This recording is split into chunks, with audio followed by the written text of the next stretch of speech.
Good morning to all. I welcome you all to this didactic program, Thirukkuralodu Naam, attending in fact with a noble desire to reach the seat of grace in life by practicing the ethical values of Thiruvalluvvar. Couplet number 365. Chapter Curbing of Desire.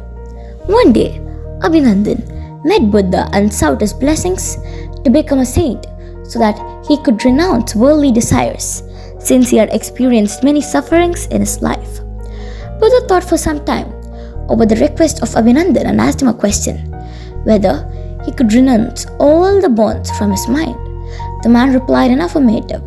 Buddha told him that, since he was ready to renounce everything, he could join the ashram immediately and stay there. After a few days, Buddha noticed Abhinandan with a dog and he inquired into it. The man told Buddha the dog was his pet and it could not remain alone by leaving him, and hence he requested Buddha to permit him to keep the dog, only for which Buddha agreed. After a few days, Buddha found the man having a dog besides a small boy.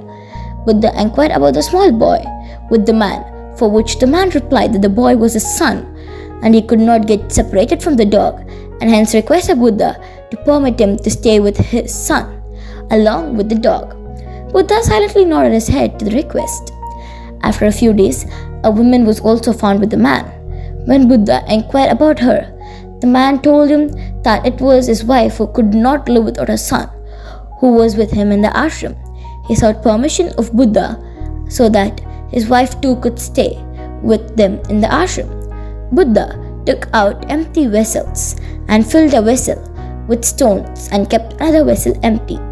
He made the vessels in the tank to float, while the empty vessel proceeded in the journey by floating over the water. The vessel filled with stones started drowning.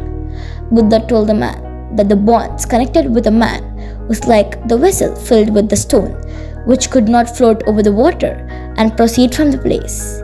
Empty vessels denotes wisdom, and that will not allow you to drown in the ocean which is filled with many sufferings.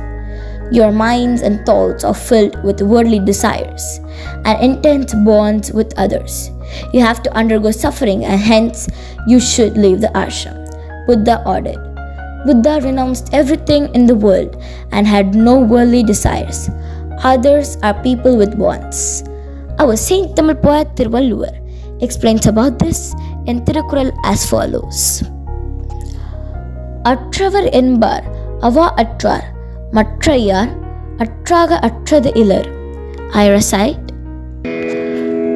அற்றவர் என்பார் அவா அற்றார் மற்றையார் அற்றாக அற்றது இலர்.